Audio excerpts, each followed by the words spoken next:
Nesse vídeo eu quero te falar sobre um déficit calórico que você não passe fome, que você não precisa ficar horas contando calorias e que você realmente saia daquele estado de, pô, preciso perder peso para então eu perdi peso e agora vou me manter nesse peso. Eu acho isso sensacional porque as pessoas tentam fazer um déficit calórico e elas entendem assim, se eu comer menos calorias do que eu gasto, portanto eu emagreço, então vou cortar muitas calorias. Não, isso vai fazer com que você desista do processo. Se você já assistiu qualquer outro vídeo aqui, você vai entender que eu sempre falo que toda restrição gera uma compulsão, por vezes uma compulsão alimentar, e às vezes a pessoa não consegue parar com esse transtorno alimentar e acha que o problema é ela. E na verdade não, cara. Na verdade pode ser pela estratégia, pode ser pela intensidade do déficit calórico, pode ser pela expectativa gerada. Então é todo esse enredo que nós vamos conversar hoje. As pessoas falham porque elas fazem do jeito errado. O melhor jeito, cara, na boa, eu sempre vou te falar isso. O melhor jeito é você, obviamente, contratando um profissional para cuidar de você. Sempre falo isso. Imagina eu querendo ir lá em casa e construir uma parede. Se eu olhar no YouTube, eu posso até conseguir, mas vai ficar bom? Aí é outra história. Esse é o maior erro das pessoas.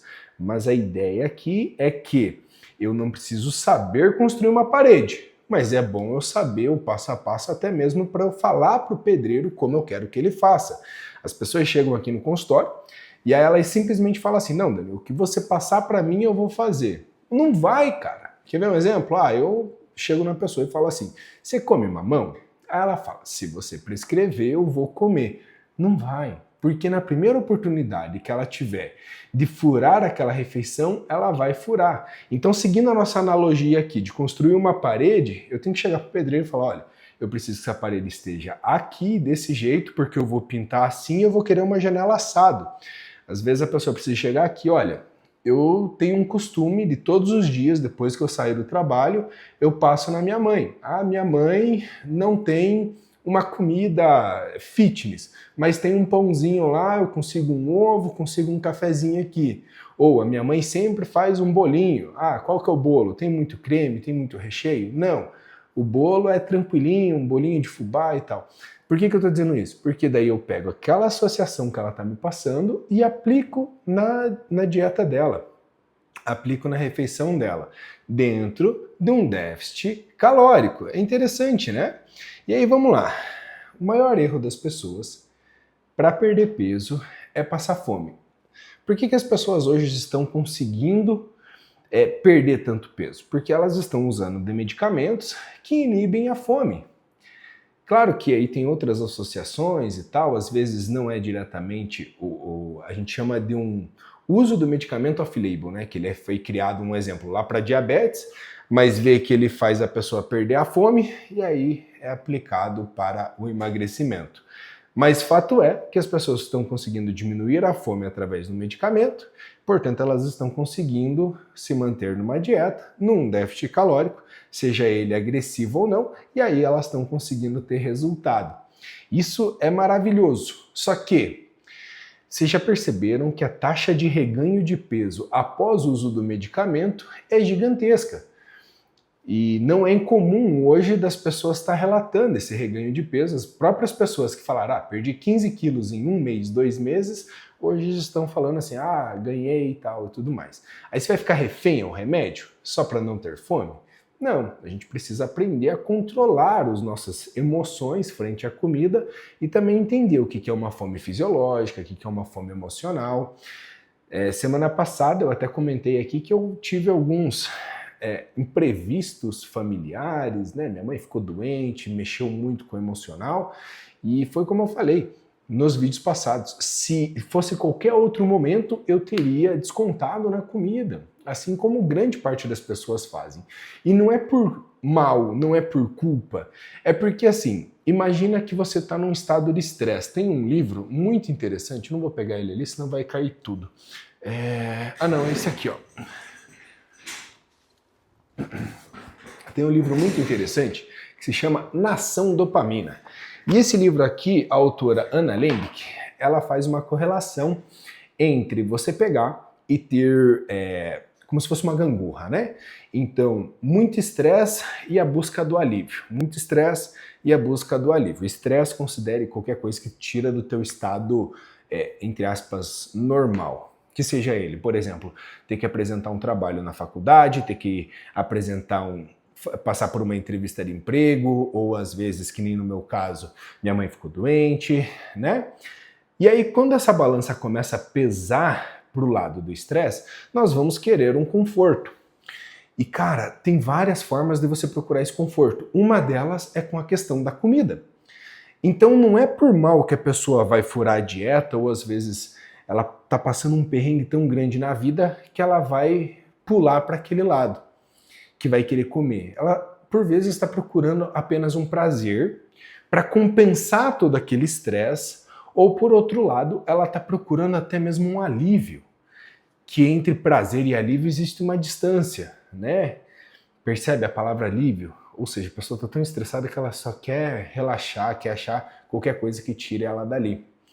Então a gente não pode ficar refém a um remédio e também tem que entender se nós estamos de fato com fome fisiológica ou fome emocional. Aí você vai ter aqui agora desejos. Porque quando você está num déficit calórico, aliás, você é normal. Agora, se eu falar um exemplo, pudim de leite. Quem gosta de pudim de leite vai até salivar, vai falar assim, nossa, Dani, que vontade. Quem gosta de pão de queijo, lembra do pão de queijo e fica até com uma fominha. Então você já tem o seu desejo, já tem a sua vontade. Por vezes, não associada à tua fome. Você está passando na frente da panificadora, aí a panificadora, você sentiu o cheiro de um alimento que você gosta, já vem aquela vontade, e por vezes você poderia comer mesmo sem fome. Agora, se você está num déficit calórico, que nós vamos conversar um pouco mais ainda sobre esse assunto, que está gerando fome e ainda junto o teu desejo, aí gera o comer transtornado, o não ter controle para comer. Vale um destaque, eu falei isso na semana passada também, que a compulsão alimentar é um transtorno. Quando um transtorno, você come lá, vou dar um exemplo, entre 10.000 calorias, não tem comida precedente, ou seja, você simplesmente vai comer o que tem na sua frente, com variações entre salgado, doce, amargo, azedo, enfim. Você não vai ter necessariamente uma linha. Agora, não consigo, estou com compulsão alimentar e quer comer um doce. Não, aí você só está com descontrole alimentar, que são coisas diferentes, né? Toda vez que eu estiver olhando para o lado aqui, é que eu estou olhando o meu bullet point para dar um norte na nossa conversa aqui, né? Então as pessoas desistem do déficit calórico, normalmente por essa fome descontrolada, falta de um plano, como eu falei para você, associando eu querer fazer uma parede na minha casa e a pessoa tentando montar a própria dieta. Obviamente que não vai dar. Tem a questão do cansaço extremo, que também está no estado de estresse. Normalmente isso acontecia muito comigo até eu descobrir. Quer ver que interessante? Hoje eu treino musculação todos os dias pela manhã e eu faço 2 vezes na semana, na terça e na quinta, a natação. E na natação, na musculação eu consigo controlar minha variável de cansaço.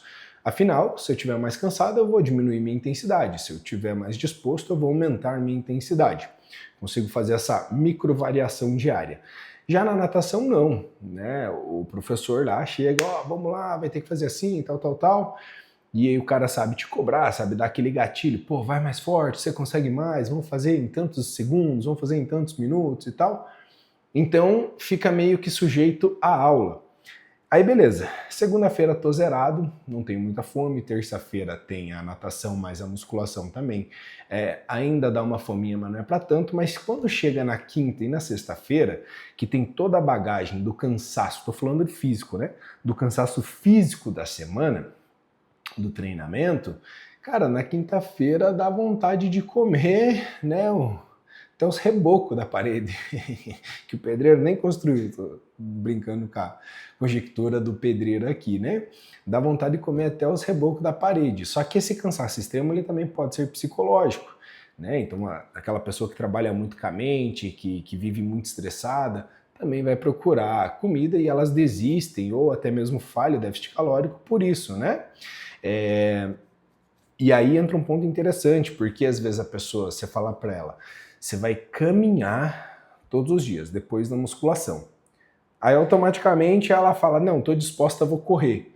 Vai mexer no estado programado do déficit calórico, ou seja, ela vai gerar um dispêndio de energia maior, o que vai gerar uma possível comer transtornado depois. Percebe como está tudo ligadinho? E obviamente tem que ter uma expectativa real da perda de peso que você busca, que a gente já vai falar sobre isso, do quanto seria interessante você perder peso por semana e tudo mais, né? Uma coisa que eu gosto para deixar o déficit calórico mais fácil, geralmente, é comer fracionado, né? Não deixar para comer tudo num horário, ou vamos dar um exemplo assim, vou colocar 6 refeições no seu dia, só que são 6 pequenas refeições que nenhuma delas mata sua fome de fato. O que eu percebo que normalmente para o pessoal fica entre 4 refeições. O café da manhã, almoço, lanche e janta são 4 refeições um pouquinho maior, que faz com que ela se mantenha saciada a cada refeição, né? Então, daria para comer mais cedo? Dá. Só que às vezes, vamos dar um exemplo, a pessoa às 5 horas da manhã ela levanta. Precisa comer às 5 horas da manhã? Eu sou esse exemplo, eu levanto todo dia às 5 horas da manhã para treinar às 6, mas eu vou comer mesmo lá por quase 9 horas da manhã. A não ser que a pessoa sinta muita fome, mas daí é outra história, outra ideia. Para deixar esse déficit calórico fácil, normalmente 4 refeições por dia já seria o suficiente. Sempre te lembra, coma proteína. Principalmente mulher, eu vejo nas anamneses, se você não sabe, eu tenho uma consultoria online. Como eu sou professor de educação física e nutricionista, eu prescrevo a dieta e o treino por paciente. Então ele entra, preenche uma anamnese, preenchendo a anamnese muito bem detalhado, tudo ali. Eu vejo que o que mais falta para as pessoas, principalmente para a mulher, é a proteína. Ou por não gostar, ou sei lá, por achar difícil de fazer. Já homem já gosta mais de carne, já é mais tranquilo nesse quesito. Mas a mulher normalmente tem dificuldade, não gosta de suplementar, não gosta do sabor do suplemento, até você encontrar aquele suplemento que você gosta. Inclusive agora tem cupom NutriDani, Dani com Y, lá na Growth Suplementos, melhor custo-benefício de suplementos disparado. Quando for comprar alguma coisa lá na Growth, lembra do cupom NutriDani. E para a mulher é o mais difícil, então proteína, fibra, que te ajuda a te manter saciado. Tem uma refeição que eu adoro, essa refeição tem que ter, e é minha gororoba diária e tem que ter. Eu uso 20 gramas de psyllium, eu uso 200 gramas de iogurte zero, eu uso da Batavo, Pense Zero lá, e eu pico 2 maçãs, junto com um wheyzinho ali também, 30 gramas de whey. Cara, essa refeição, além de ser gostosa, prazerosa, para mim, né, porque gosto é pessoal, a gente já conversou sobre os 3 pilares da dieta, para mim é maravilhoso. Só que por ter o psyllium, que muita gente até chama carinhosamente de Ozempic natural, por ter a proteína, por ter a fibra da pectina lá da maçã, a refeição ela mata a minha fome e é suficiente. Percebe que fica mais fácil, uma refeição extremamente baixa em calorias. Se fosse considerar o volume que eu como, não dá 400 calorias. Só que aí é a densidade calórica, né? É mais alimentos em menos calorias. E isso, se você souber fazer isso, você se mantém num déficit calórico progressivo, constante, e a perda de peso vai acontecer. Não estou nem dizendo ainda de condicionamento, por ganhar massa muscular e tudo mais, mas a perda de peso com o déficit calórico constante vai acontecer. Por que eu digo isso? Muita gente tem dificuldade na perda de peso, mas é porque está muito inflamado. Sei lá, tem gordura visceral, tá com gordura no fígado, tem diabetes, eu chamo de pancite, né? Que é aquela inflamação na pança, aquela barriga extremamente grande. O pessoal está inflamado, o rosto de cortisol, né? Inclusive eu estou um pouquinho mais inchado porque estava tomando corticoide por uma sinusite. E aí você começa a ver que ela tem mais dificuldade na perda de peso, mas quando cai o peso, ele cai exponencialmente, porque por vezes o teu corpo primeiro está tentando eliminar aquela inflamação que está acontecendo no teu sistema, para então ele liberar aquele líquido, para ele liberar aquela retenção, para o teu corpo, para o teu metabolismo de fato funcionar. Então, o déficit calórico progressivo e constante, ele dá muito resultado sim. E protege você de não furar a dieta por pequenos furos de excesso, de furar a dieta por pequenos nuances de excesso, né? Beleza, aqui passado, aí entra um ponto muito interessante. Mova o seu corpo logo pela manhã. Eu gosto muito de fazer cardio em jejum, de treinar em jejum.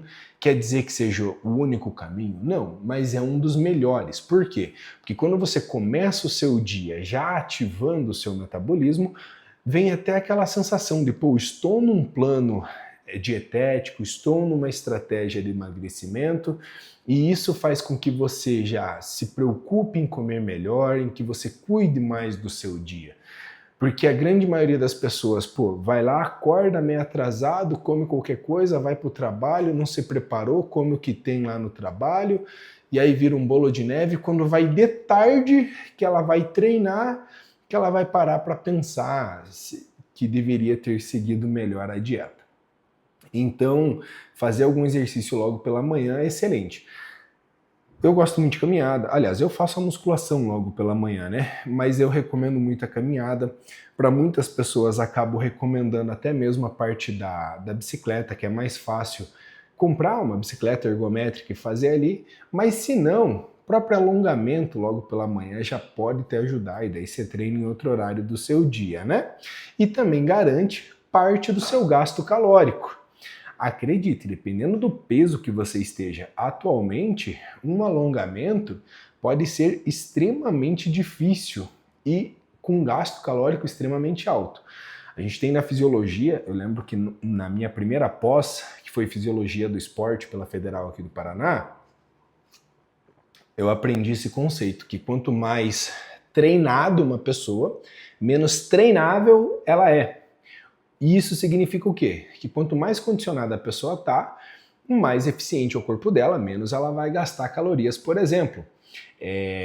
Nesse quesito. Diferente de você pegar uma pessoa, um exemplo, que está bem fisicamente, vai caminhar por 1 hora, e uma outra pessoa que esteja lá no sobrepeso, descondicionado, caminhar a mesma 1 hora. Ela vai gastar muito mais energia até o corpo dela ser eficiente tanto quanto, né? Então, treinar pela manhã é muito importante. Treine, mas não se mate. Lembre como a gente estava falando, que quanto mais você intensificar o seu gasto de energia, possivelmente você vai ter compensações na sua fome, o que faz você desistir do processo. Beleza, passado aqui então um déficit calórico agressivo. Agora a gente vai falar de fato sobre o déficit calórico.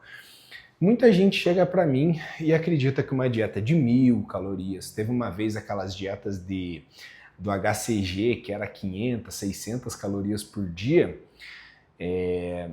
ela achava que aquilo ia de fato dar resultado. E dá, de primeira mão você vai comer menos, quando você cortou comida, cortou por exemplo o carboidrato, teu corpo já elimina a glicose, já diminui a sua glicose, diminui seu glicogênio e com isso também diminui a água.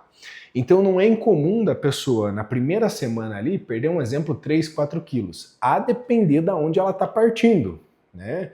Porque às vezes a pessoa tem 55 quilos e quer perder peso, é óbvio que a janela de oportunidade para perda de peso é muito menor do que uma pessoa que tem 105, 110, entende? Dependendo de onde você está partindo, na primeira semana você pode perder 3, 5, 7 quilos, entende? E aí, comecei uma dieta extremamente restrita. Dentro dessa restrição, ela vai pegar e ela acha que quanto mais melhor. Não. Uma dieta boa para mulher de restrição varia de corpo para corpo, individualidade biológica, tempo de treino, condição atual ali, se ela está sedentária, se ela pratica atividade física, quanto tempo, total de massa magra, se está ou não no período de menopausa, se já passou pela menopausa, se está na pré-menopausa. Então, são vários fatores, mas em média, uma dieta ali de 1.300 calorias já seria o suficiente. Só que 1.300 calorias com uma boa densidade calórica, já boa densidade calórica eu digo assim, você selecionando alimentos que você coma mais em menos calorias. A pessoa se assusta, ela acha que é muito, porque uma dieta de 1.300 calorias, você já vai comer pão com ovo pela manhã, arroz, feijão, carne, frango no caso, na hora do meio-dia. De tarde você pode fazer, um exemplo, uma fruta, whey, iogurte, você pode colocar uma crepioca com frango, você pode comer um pãozinho, queijo e whey, e à noite ainda você pode jantar. E isso é uma dieta de 1.300 calorias, vírgula, dadas suas devidas quantidades, né? Estou falando aqui os alimentos e a quantidade não, né? Porque a gente está falando de 1.300 calorias. Mas, de fato, isso acontece. As pessoas se assustam, porque elas estão acostumadas a passar fome para achar que dá resultado. Mas passar fome não te leva a ter um resultado sustentável. Dito isso por dois motivos. O primeiro, que a gente falou, das pessoas que estão emagrecendo porque inibem sua fome, voltam a engordar porque elas pararam de usar o remédio que inibia a fome. Simples, né? Eu gosto de um déficit calórico médio de 400 calorias a 600 calorias, varia muito de pessoa para pessoa. Como é que você vai achar esse número? É bem simples, é bem tranquilo na verdade. Vou fazer uma conta de bolsa aqui. Você vai pegar o seu peso, tá? E multiplicar vezes 20, que seria 20 calorias por quilo corporal. 20 já seria mais agressivo, 25 seria o ideal. Então vamos só supor, uma pessoa de 100 quilos vezes 25 seria 2.500 calorias. Aqui já está meio que dentro da média da pessoa. O que ela come junto com o gasto energético total, vale considerar que para a pessoa chegar a 100 quilos, se não for de músculo, se não for treinado, se for de gordura, certamente ela tem que comer muito mais do que 2.500 calorias, né? Muito mais do que 2.500 calorias, para acumular esse tecido adiposo, para então você, quando comer 2.500 calorias, pô, meu corpo tá conseguindo eliminar tranquilo. Vai ficar com essa dieta de 2.500 calorias por muito tempo? De 25 por quilo corporal, por peso corporal? Não, provavelmente você vai diminuindo com o tempo. Até chegar, então a gente achou o teu máximo e agora eu vou achar o seu mínimo, que seria a sua taxa metabólica basal. Como eu falei, da mulher fica numa média de 1.300 calorias e do homem numa média de 1.800.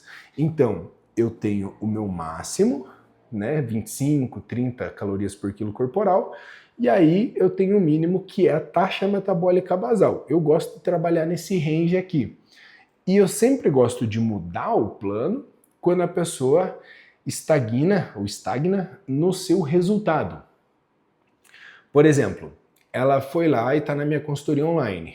Eu acompanho semanalmente a pessoa, literalmente eu acompanho semanalmente a pessoa. Aí, pô, perdeu peso na primeira semana, perdeu peso na segunda semana, perdeu peso na terceira semana, eu mantenho.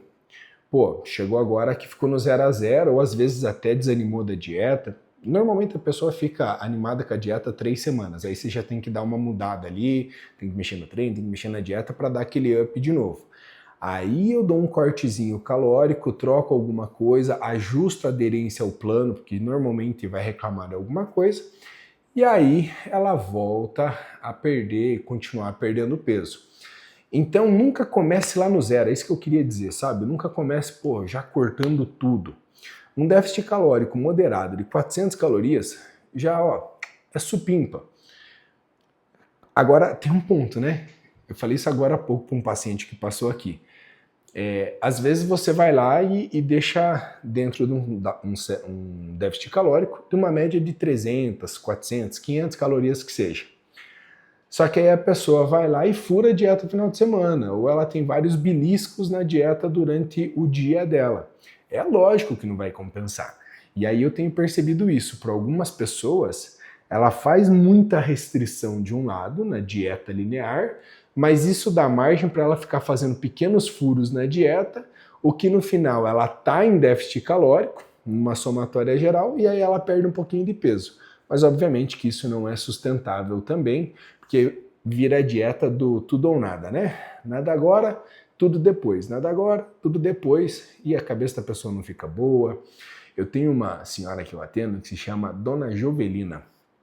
E a cada consulta que ela vem, ela acha que ela foi muito mal. Mas por quê? Porque ela tem o hábito de ficar beliscando. Só que como eu ensinei ela a como beliscar os alimentos que ela podia beliscar, ela tá sempre tendo bons resultados. Mas o que eu quero te dizer é que, beleza, eu vou lá e falo assim, tá bom, você quer beliscar? Um exemplo, você pode comer meio quilo de mamão por dia. Durante o dia você vai ficar beliscando esse mamão. Mamão, melão, enfim, né? Prefiro que seja melão, perdão. Meio quilo de melão. Você vai ficar beliscando esse meio quilo de melão. Aí beleza, aí ela pegou e fica beliscandinho. Só que na cabeça dela é muito pior. Porque meio quilo de melão tem poucas calorias. Vai dar mais ou menos umas 200 calorias, e olha lá. É pouca caloria. Ela tá beliscando. Mas a sensação é que ela tá errada. E aí a cabeça dá uma bugadinha, sabe? Que ela sempre acha que ela tá errando, sempre tá frustrada, sempre na amnésia ali, ela sempre fala, pô, furei a dieta, furei a dieta, furei a dieta, quando na verdade o furo não era tão intenso e tão problemático quanto na cabecinha dela. Interessante isso, né? Então tem que cuidar também que nem sempre as coisas são só calorias. Deixa eu ver aqui. Além disso, o emagrecimento bom é de uma média de 0,5% a 1% do seu peso por semana. Né? Mais do que isso, você já vai perder mais massa muscular, você pode ter uma piora do seu metabolismo. Aí você falou assim, Dani, mas na primeira semana eu posso perder 3, 4, 5 quilos. Pode, mas normalmente não é gordura, normalmente é retenção de líquido e glicogênio muscular. Então, beleza, na balança você fica feliz de perder, mas isso não quer dizer que você tem uma vantagem por perder isso. Entendeu? Depois que estabilizado o seu metabolismo, o que eu espero é 1% por semana. Daí é só fazer a matemática aí. Interessante, né? Bem, acredito que em base o que eu precisava falar com vocês era isso.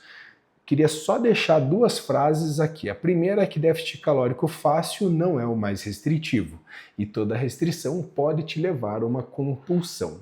Fica com isso na sua cabecinha, espero que tenha feito sentido para você. Se você quer saber mais sobre dieta, treino e perder peso, sugiro que assista esse vídeo, clica lá e eu te vejo no próximo vídeo em poucos segundos. Valeu!